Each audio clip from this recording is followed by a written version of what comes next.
Hi, and welcome to Kingdom Principles. Here on this channel, we'll be discussing all things regarding marriage separation. And whether you're just going into it, or already separated, or finalizing your divorce, this channel is for you. My name is John McKenzie, and today we're going to be talking about surviving a marriage separation. Because before you even get to divorce, you have to survive the separation. In this video, I'll be showing you some of the 5 things you need to do first to survive your marriage separation and thrive while doing it. And if you stick around to the end, I'll show you another one that's very important but does not get talked about much. Now, this is an overview. I go more in depth in our marriage separation survival course, but I'll talk about that later on in other videos. Oh, and check out our links below for the special free bonus. You are here because of the term marriage separation.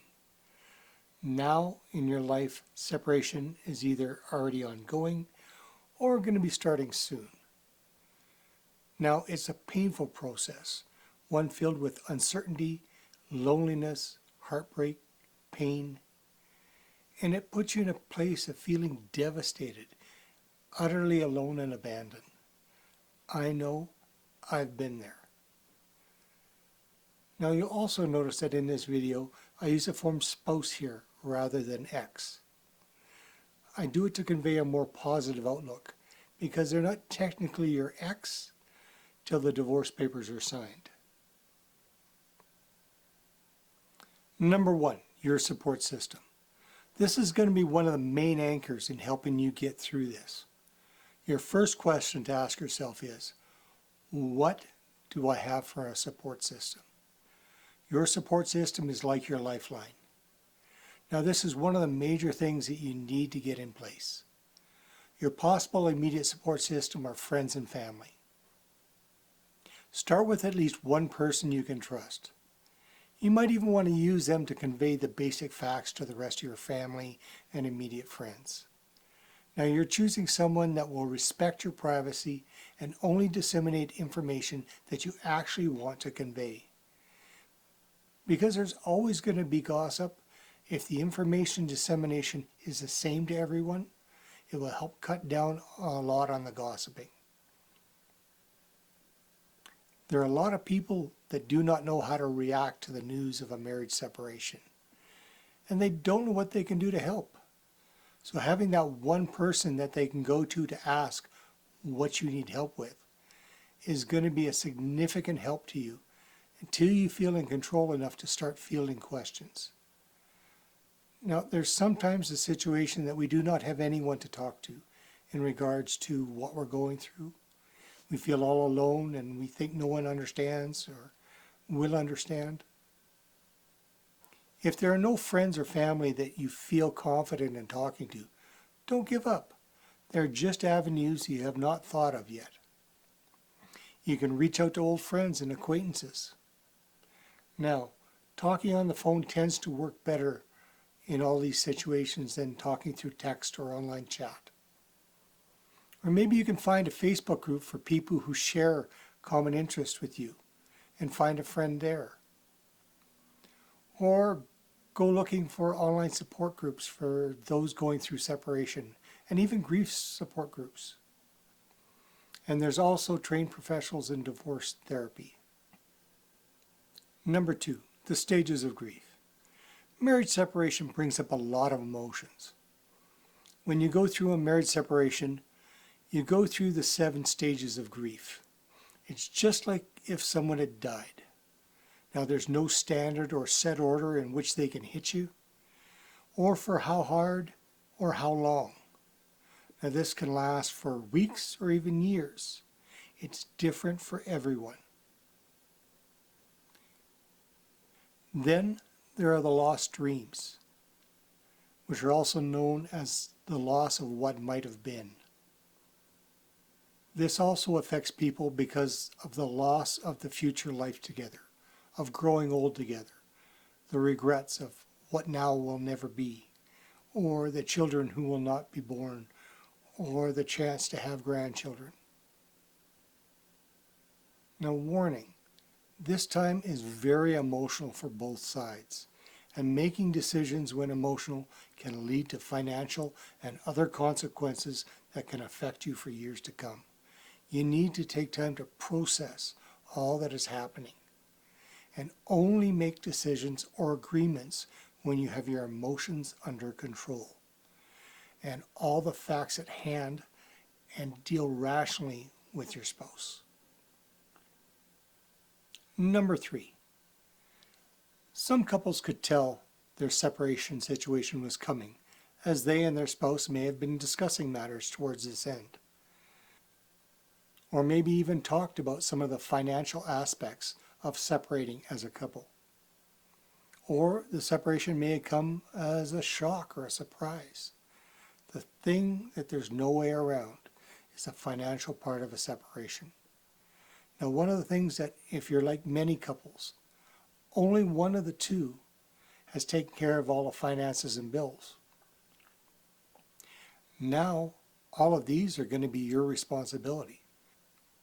Just be prepared for a financial shock, that there may be a lot more bills and expenses than you might think. And in some relationships, one of the spouses may not have been forthcoming about the financial situation, where you now may be surprised to find some bills may not have been paid for a while, maybe even a long time. Bank accounts may be empty. There may be overdue notices and notices from creditors that you knew nothing about, or that your bank safety deposit box may be empty, or things may be gone out of your personal safe. Now, during situations like this, emotions run high. So don't make any accusatory phone calls, letters, emails, or in-person discussions with your spouse till you've calmed down. Now, guys, this is a spot where I can speak to from personal experience. No matter what's happened, this is now your new reality. It may suck, but if it has happened to you, then there's something I'd like you to try and do. Take a deep breath and try to calm down. I know it may be hard. Now, realize if you have children and she has the children, that she has to take care of your kids. Yes, it may feel like a betrayal, her taking the money. But if you're like me, you may soon realize that it may not have been as vindictive as you first thought. Remember, our children need to come first in all of our decisions, and no matter what, our first priority should be our children's health and welfare. Remember, they did not cause the situation you're in. Please do not take it out on them. Number 4. Now, sometimes when you're frustrated or depressed, it helps to focus on something else, like all the other things you need to start doing. Now, one of the first things you're going to need to do is get your financial house in order, which means making a list of all bank accounts and a list of all your bills, debts, etc. Realize that there are usually a lot more bills than you remember. Utility bills, electricity, gas, water, phone, internet, as well as stuff like property tax, etc. And make a list of all credit cards and all your balances. Schedule an appointment with your bank to go over all your accounts and bills. And you may want to set up a way to be able to pay your bills online, as well as access your accounts online. You also may want to inform the bank of your separation. Now, they should be able to help you walk through a lot of your financial stuff, helping you with sorting all that out. Mine helped me out immensely. And they'll probably even bring up stuff that you'd not even thought of that you need to deal with. For example, dealing with joint accounts, mortgages, loans. And if you don't already have one, you should probably get a separate bank account from your spouse. Now, you're going to need all this information in preparation to divide the bills, debts, assets. Number 5, security. First, change the passwords on your email accounts. And while you're at it, set up a new email account to be used for bills and correspondence from your lawyers. Now, besides the changes to your bank accounts, some other things that you should get changed are your credit, debit, and ATM card PIN numbers. And apply for a credit card in your name if you don't already have one. And if you have joint ones, have your bank help in that area on separating them. Now, if you don't have your mail delivered and have a post office box, check on getting the lock changed and the spouse's name taken off of it. And before we get to our special one for number 6, if you're going through a marriage separation, there's a link below for our special report on the 7 things not to do when going through a marriage separation. Now, these mistakes could cost you thousands extra if you make any of them. So click on the link below. Now for number 6, something that's not talked about much, but can have a disastrous effect during your separation and divorce, and any possible court case, is social media. Most lawyers and counselors suggest not posting on social media. Lawyers say it could be used in any future court cases by opposing counsel in disputes or child custody and access cases, or in regards to child support and spousal support. Airing dirty laundry or mudslinging on your part may come with instant satisfaction, but also may be used against you by holding into question your fitness as a parent. It can also slow the healing process and further alienate the opposing spouse, as well as cause tension for mutual friends, forcing them to take sides. And the last thing a separation needs is for the children to see one spouse cut the other down. So it's good to avoid any posting of any ongoing custody battles, disputes, or family issues. As well as it would be good to refrain from posting any of the exciting things you're doing with others. Always think before posting, could this photo or written post be used in any way in court? Now, if there's any question, don't post it. I would encourage you to be cautious in what you post and maybe even limit your social posting till either you're back together or till the divorce is finalized.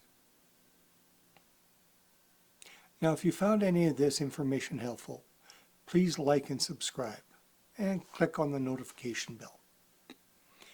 Also, please let us know if there's something that you would like us to touch on in future videos. Put them in the comments below. Now, this has just been a small overview. I go into more depth in our Marriage Separation Survival course at marriageseparationsurvival.com. Click on the link below and add your email to access the free report on the 7 things you should not do when you're going through a marriage separation.